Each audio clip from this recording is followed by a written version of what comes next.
ক্ষতি হবে। আল্লাহ 5টা শাস্তি দুনিয়ায় দিবে ইমানদার দাবি করার পরে। এই কবিরা গুনাহের সাথে যদি আপনি আমি জড়িয়ে যাই, দুনিয়ায় কষ্ট শাস্তি, চেহারার সৌন্দর্য থাকবে না, কলম নষ্ট হয়ে যাবে, দেহের শক্তি কমে যাবে, দেহের শক্তি কমে যাবে, আমার রিজিকের মধ্যে বরকত উঠে যাবে। আল্লাহ রাব্বুল আলামিন পৃথিবীর মানুষের মধ্যে আমার প্রতি ঘৃণা তৈরি করে দিবে। কথা বুঝা গেছে? হ্যাঁ, শেষ করে দিচ্ছি তো। আচ্ছা, কিছু কি বুঝতে পারছেন? কিছু কি সবক বোঝা গেছে? কি বোঝা গেছে? কালকে থেকে নামাজ আর পড়বো না নাকি? কালকে থেকে নামাজ আর পড়বো না, শিরক করবো নাকি? হত্যা কাজে জড়ায় যাবে, কথায় কথায় মানুষের উপরে লাঠি উঠাবো নাকি? বাবা, কথায় কথায় মানুষের উপরে লাঠি উঠানো যাবে না। আর আরেকটা বড় কবিরা গুনাহ হচ্ছে মা বাবার সাথে খারাপ ব্যবহার করা। মা বাবা যদি মুশরিক হয়ে যায়, আপনি দেখতেছেন আপনি মুসলমান, আপনার বাবা মা মুসলমান ছিল, হঠাৎ করে আপনার বাবা মা ইহুদি হয়ে গেছে, খ্রিস্টান হয়ে গেছে, তারা মূর্তির পূজা করতেছে, আগে নামাজ পড়তে এখন মূর্তির পূজা করতেছে। এমন বাবা মাকেও কষ্ট দেওয়া যাবে না, ওই বাবা মার সাথে পূজা করা যাবে না। কিন্তু আপনি তার গর্ভে তার অনুসে এসে থাকেন, ওই মার গর্ভে এসে থাকেন, ওই মা বাবার সাথে ভালো ব্যবহার আপনাকে আমাকে করতে হবে। মা বাবা কাফের হলেও তার কষ্ট দেওয়া যাবে না, কারণ মা বাবা সম্পর্কে হুঙ্কার দিয়েছেন কে? আল্লাহ তাআলা বললেন, ওয়াসাইনাল ইনসানা বিওয়ালিদাইহি ইহসানা ওয়া ক্বাদা রাব্বুকা আল্লা তা'বুদু ইল্লা ইয়্যাহু ওয়া বিল ওয়ালিদাইনি ইহসানা। আল্লাহ রাব্বুল আলামিন, আল্লাহ রাব্বুল রাব্বুকা আল্লা তা'বুদু ইল্লা ইয়্যাহু ওয়া বিল ওয়ালিদাইনি ইহসানা। আমি আল্লাহ, আমাকে ভয় করো, আমাকে মান্য করে চলো, আমি আল্লাহ, আমার ছাড়া কারো ইবাদত তুমি করতে পারবে না। আর পিতামাতার সাথে সদাচরণ করো। এই সদাচরণের ব্যাখ্যা মানে পিতামাতার শ্রদ্ধার সাথে কথা বলা, এটা হচ্ছে ইহসানের মধ্যে আছে। পিতামাতার সাথে শ্রদ্ধার সাথে কথা বলা, পিতামাতাকে সম্মান করা, পিতামাতার খেদমত করা, পিতামাতার সুখ দুঃখ বোঝা, প্রতিদিন পিতামাতার সাথে কথা বলা। আমার রাসূল বললেন, যে ব্যক্তি সকালবেলা চাকরিতে যাওয়ার সময়, যে ব্যক্তি সকালবেলা ব্যবসা প্রতিষ্ঠানে যাওয়ার সময় মায়ের চেহারার দিকে একটু ভালোবাসার নজরে তাকিয়ে মুস্কি হাসি দিয়ে মাকে খুশি করে, ওই ব্যক্তি যদি তার চাকরি বন্ধ দিতে পারে, আল্লাহ রাসূল ঘোষণা দিয়েছেন 2টা জান্নাত তার জন্য খোলা হয়ে যায়। কোন সন্তান যদি চাকরিতে যাওয়ার সময়, এখন কি হয়, বউয়ের সাথে ভুল করে না, কিন্তু মা পাশের ঘরে ঘুমিয়ে আছে, মাকে একবার বলে না, কিন্তু বউয়ের সাথে বলে গেলে জান্নাতের কথা নাই। আপনি ব্যবসায় যাবেন, চাকরিতে যাবেন, আপনি ওকালতি করেন, আপনি জজের চাকরি করেন, আপনি এসপি, আপনি ডিসি, আপনি এমপি, আপনি মন্ত্রী, আপনি মিনিস্টার, আপনি প্রিন্সিপাল, ভাইস প্রিন্সিপাল, আপনি যাই হন না কেন, চাকরিতে যাওয়ার সময় মা বলে একটা ডাক চলে দিয়ে দেব, ও মা তুমি তো করে দাও, আজকে চাকরির সময়টা যেন ভালো যায়, আমি যেন হালাল রুজি ইনকাম করতে পারি, আমার ব্যবসায় সেটাই মা। এই বলে যদি মার চেহারার দিকে ভালোবাসার নজরে তাকাইতে পারি, একটা মকবুল হজের সওয়াব সঙ্গে সঙ্গে আল্লাহ তাআলা দিয়ে দিবেন। এবং আমার রাসূল বললেন, মা যদি মুস্কি হাসি দিয়ে বলে, বাবা যাও বাবা, সুন্দর করে তোমার ডিউটিটা করো, এই সুন্দর কথাটি মায়ের মুখ দিয়ে যদি একবার বেরিয়ে যায়, আমার নবীজি বললেন 2টা জান্নাত তার জন্য খোলা।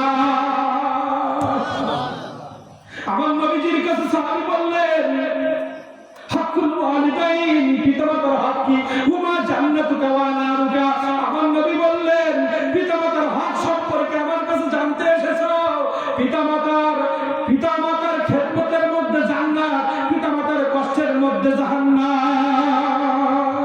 পিতামাতা তোমার জন্য জান্নাত, পিতামাতা তোমার জন্য জাহান্নাম। পিতামাতা যদি খুশি থাকে জান্নাত, অখুশি হলে জাহান্নাম। যুদ্ধের ময়দানে যাওয়ার রাসূল, কত সাহাবী যুদ্ধের ময়দানে শহীদ হয়ে জান্নাতি হয়েছে, মর্যাদাবান হয়েছে। আমার বড় ইচ্ছা, আমি আপনার সাথে যুদ্ধের ময়দানে গিয়ে আমি একটু যুদ্ধ পরিচালনা করব। রাসূল, কত সাহাবী আপনার জন্য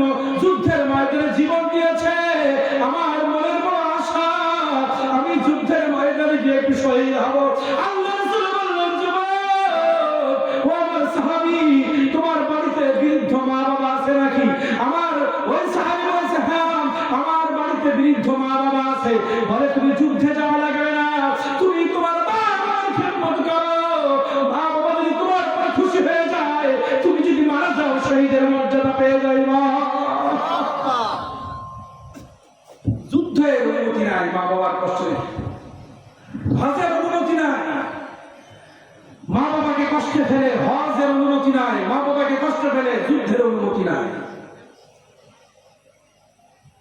কথা বুঝে আসছে?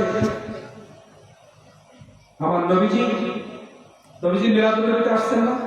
তো নবীজির চরিত্র একটু আমাদের মধ্যে ডাউনলোড করা দরকার আছে না? সন্তানকে মূল্যায়ন না করার কারণে, গার্ড না করার কারণে আপনাকে আমাকে হাসরের ময়দানে জবাবদিহি করা লাগবে। বিবাহ করার পরে সন্তান দুনিয়া আসার পরে পিতামাতার দায়িত্ব কি? বিবাহ করার পর থেকে শুরু করে প্রতি নামাজে, প্রতি ওয়াক্তে রব্বি হাবলি মিনাস সালিহিন, ইব্রাহিম আলাইহিস সালাম দোয়া করেছিলেন।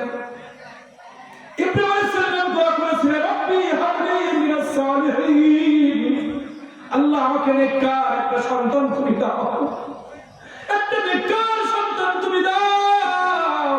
আল্লাহর কাছে এত ভালো লেগেছে, এই আয়াতটা কোরআন মাজিদের মধ্যে ঢুকায় দিয়েছে।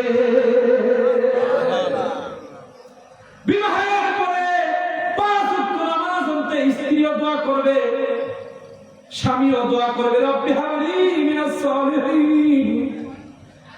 স্ত্রী সন্তান নেওয়ার জন্য যখন দুইজন একত্রিত হবে, সেখানেও আমল আছে। স্ত্রীর সাথে মিলনের সময় আমল আছে। শয়তান থেকে আল্লাহর কাছে আশ্রয় নিতে হবে। তুমি আসার সঙ্গে সঙ্গে প্রথম তার 2 কানে আযান ইকামত, ছেলে হলে মেয়ে হলে এক কানে আযান এক কানে ইকামত। আযানের পর পর তাহরিক করতে হবে। তারপরে তাকে শিষ্টাচার শিক্ষা দিতে হবে। ছোটবেলা থেকে আদর্শিক শিষ্টাচারের মধ্যে কোরআন তেলাওয়াত, মাসলা মাসায়েল, গুরুজনকে শ্রদ্ধা, পিতামাতার খেদমত, এইসব বিষয়গুলো তাকে শিষ্টাচার শিক্ষা দিতে হবে। 10টা নসিহত আমার নবীজি করেছে। লাস্ট নসিহত হচ্ছে, প্রথম শিরক দিয়ে শুরু করেছে, আর লাস্ট হচ্ছে সন্তান মানুষ করতে গিয়ে যদি তাকে পিটানো লাগে পিছু বা হবে না। শিষ্টাচার শিক্ষা দিতে গিয়ে সন্তানকে যদি মারা লাগে, মার থেকে তুমি পিছু বা হবে না, মারতে থাকবে না। কোনদিন বেতরাঘাত করেছি সন্তানকে নামাজের জন্য? সন্তানকে নামাজের জন্য পিটাই নাই কোনদিন সন্তানকে পিটাই নাই। সন্তান ইনকাম না করে দিলে গালিগালাজ করেছি, কিন্তু নামাজ না পড়লে কিছুই বলি না। সন্তানকে ছোটবেলা লোকের দোকানে কাজ করতে দিয়েছি, টিউশনি ধরিয়ে দিয়েছি, পরের বাড়ি জোর দিতে দিয়েছি, ঘেরে টাকাগুলো চুরি করতে হবে, পরের বাড়ি ডাক চুরি করা, সুপুরি চুরি করা শিখিয়েছি, কিন্তু নামাজের ট্রেনিং দিতে পারি নাই। দোষ কার? শেষ করে দিচ্ছি। তাহলে সন্তানের যেমন পিতামাতার প্রতি দায়িত্ব আছে, পিতামাতার সন্তানের প্রতি দায়িত্ব আছে। এই অবহেলাগুলো যখন আমরা করবো, আমাদের সন্তান আমাদের কথা শুনবে। আল্লাহ তাআলা আপনাকে আমাকে যেটুকু কথা আমরা বলেছি, এটুকুর উপরে আমল করা তৌফিক আল্লাহ তাআলা দান করুন। ওয়া আখিরু দাওয়ানা আলহামদুলিল্লাহি রাব্বিল আলামিন।